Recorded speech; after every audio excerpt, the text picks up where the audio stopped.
So here's a story for everybody. I'm going to go ahead and lay it down to you. This is a collision job. This guy hit a elk or a deer.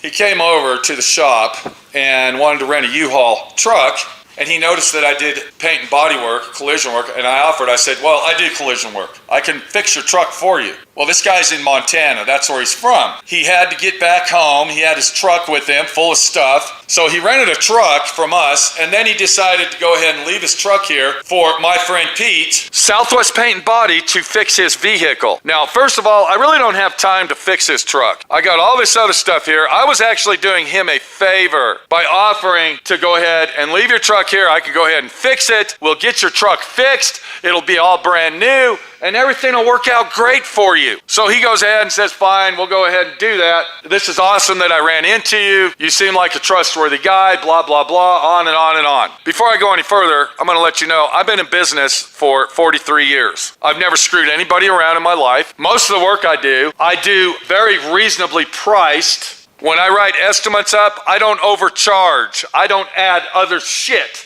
to the estimate. I only repair and fix and charge the insurance company what is broke and what needs fixed. So I'm not scamming the insurance companies. I'm not ripping the owner off. If we need to order brand new factory parts, we're gonna order brand new factory parts. If the insurance company says we're gonna buy aftermarket parts, then that's what he's gonna get as an aftermarket part. I'm not gonna go to the junkyard and buy junkyard parts and all this other shit to fix the guy's truck. I don't do that. So I can make a quick buck.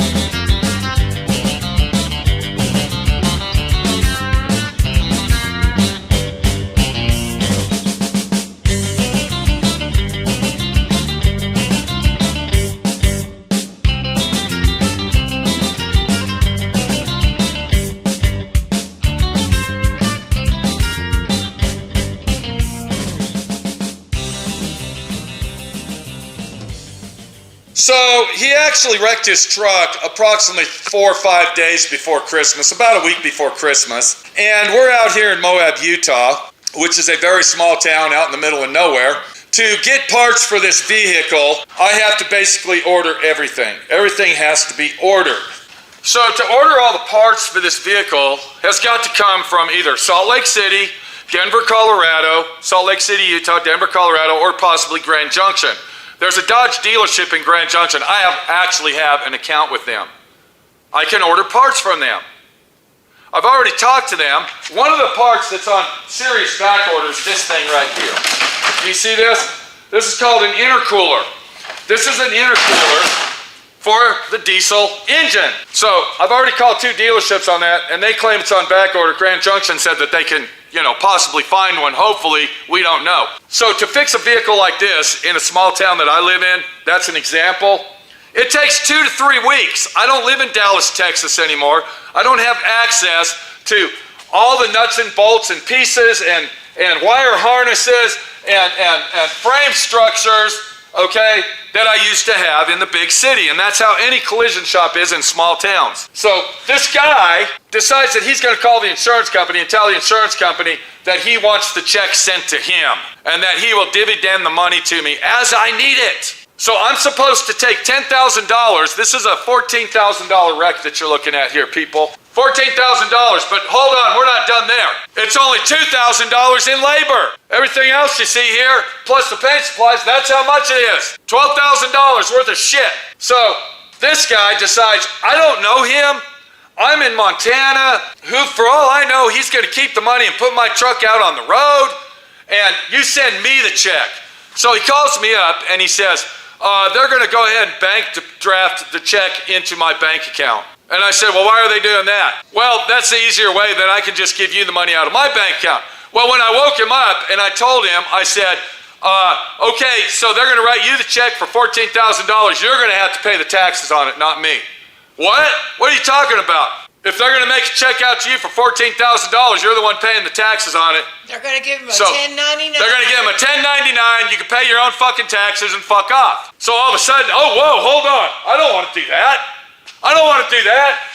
Let's just have them send it to you. Minnie calls the insurance company. The insurance company said that he requested that he wanted it that way. Not that the insurance company said they were going to do it that way. And then, finally, they changed their mind and said, we're going to send you the check. Okay, well, that's fine. Let me fill the 1099 out because I'm the small business.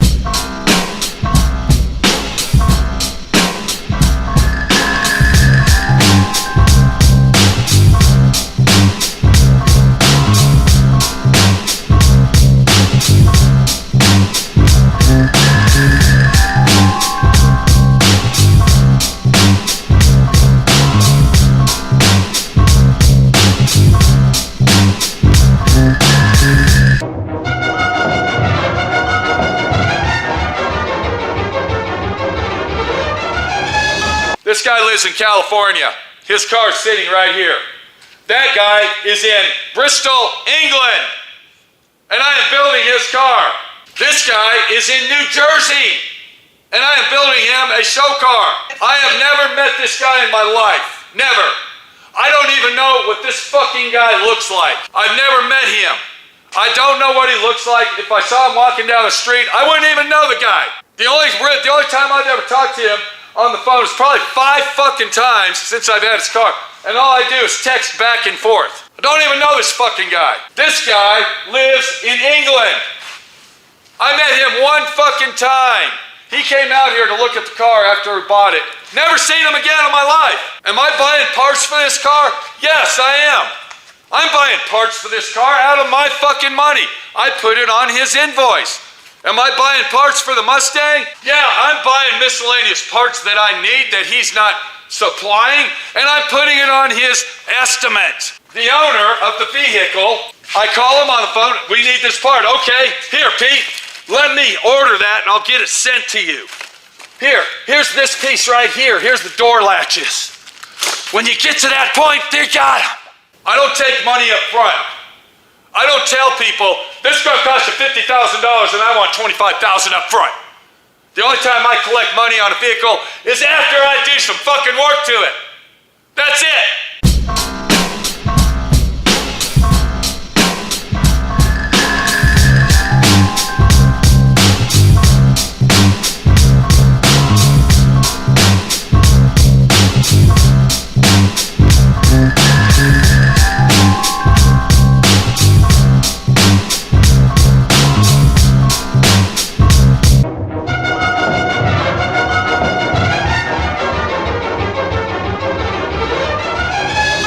So we get this guy that comes in here, and he's in Montana. What's that, one state over? I don't know where the fuck it is. He already knew the situation on his truck. I already explained. I even gave him my YouTube channel, and he even told me, I've watched a bunch of your videos. You're an honest guy. But then on the other hand, he tells me, I don't know you. I don't know you.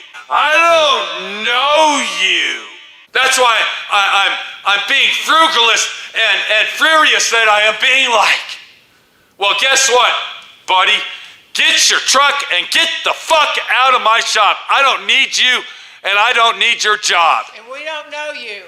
And I don't fucking know you. Your deductible's $1,000. How do I know you're not going to come over here and go like this?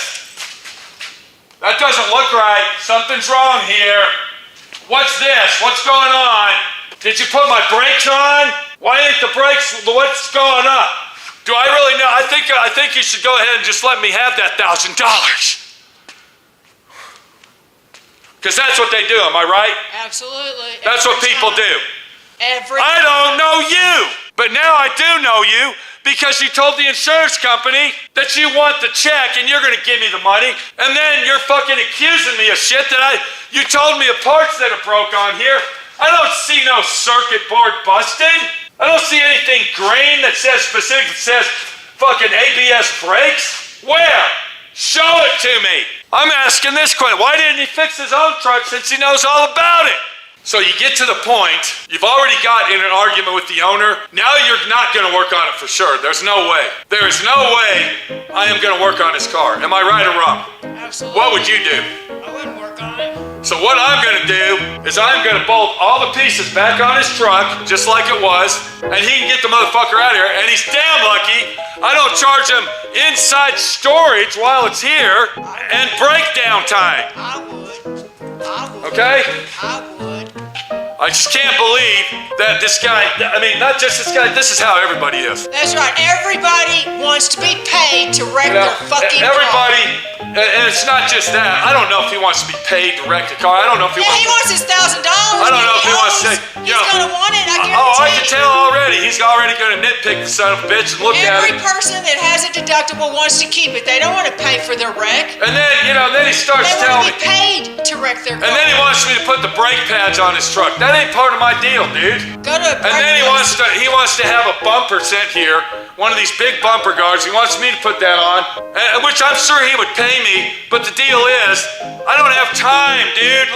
Look at all this. I was doing this guy a favor by fucking doing this, and he acts like I'm ripping him off. This is how it is, people. So I'm gonna bolt all this shit back on here, and his truck is going outside. That's right, and it'll go in the mud. And then whatever he wants to do is his fucking business. I don't give a fuck. I don't care what he does with this thing. He can do whatever the fuck he wants. But I am not fixing it because he already told me that he doesn't know me, and how can he trust me? That's already giving you, that's already throwing in the key, putting it in the lock and unlocking the brain that's telling me this guy already doesn't trust me. He's already questioning my work. He's claiming he doesn't know me and all this other shit, that I should stay away from this job. My gut feeling says, put the shit back on it and get it out of here. Minnie says not to put the shit back on it, throw it in his trunk and say, here's your truck, fuck you. And you owe me breakdown time. So, and storage. I ain't working on it. When the check, I've already called the insurance company. I've told them to cancel the check. When I get it, I'm gonna rip it up and you can fuck off. So, this is the kind of situation you deal with when you own a small business, especially this type of business.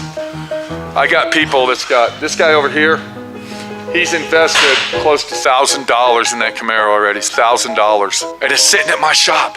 He's in England. If I was a crook, if I was a thief, it would be so easy to tell him, go fuck yourself. I'm putting a lien on your car and I'm gonna keep it.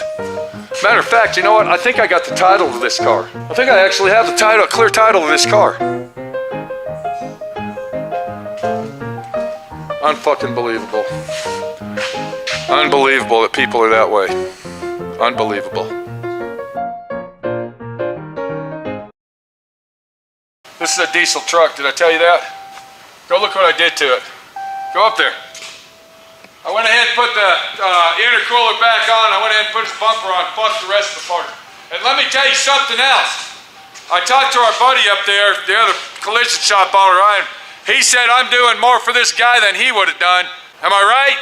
That's what he said. I gotta put the intercooler on it to get it out of my shop. Do you understand what I'm saying? This is fucking bullshit. These people, I can't believe this shit. I got fucking cars here that make this thing look like a piece of trash. And he's fucking concerned because he doesn't know me? He wants to pocket his $1,000 because I guarantee you, he's gonna come over here and say, I don't like this, what's that, blah, blah, blah. Fuck you. So I'm gonna show you where the motherfucker's gonna go. Go right back there in the mud hole, in the very back. It's a four-wheel drive. Dig it out. Am I right? Yeah, Pete. Get the piece of shit off my property. Damn lucky I'm not charging storage and fucking tear down break time.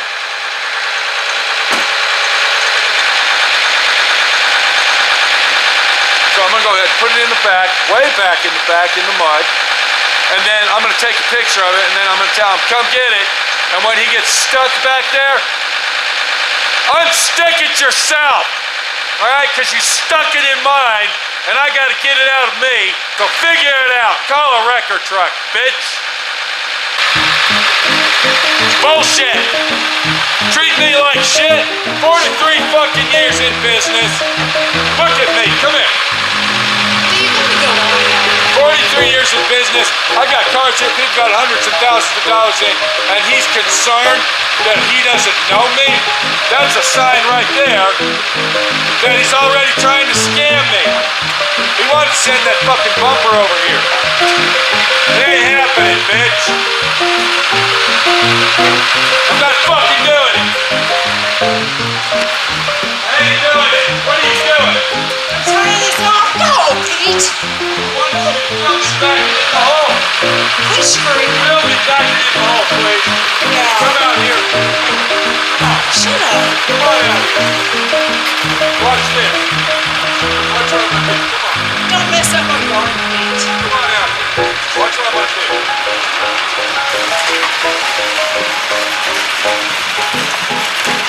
Come on over here. Watch.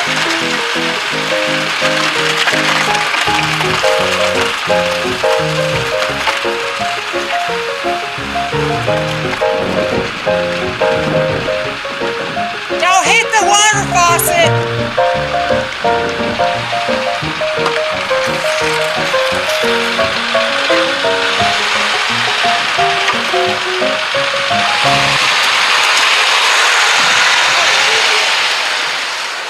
Yeah, like I said, he's an idiot.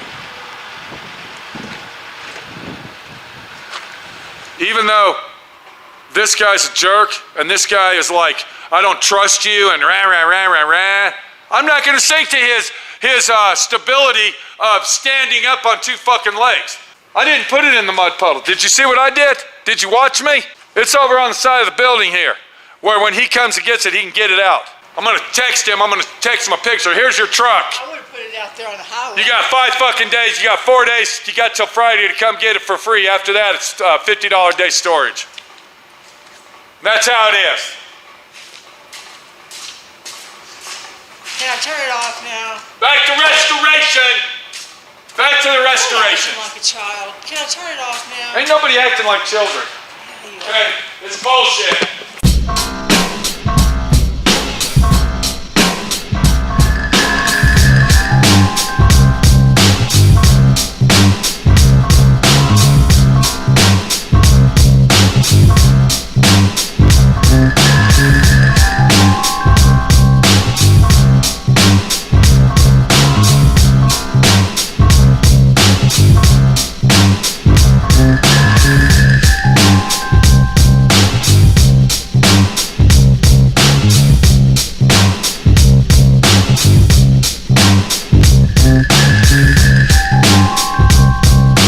Chop, chop, man. Come on.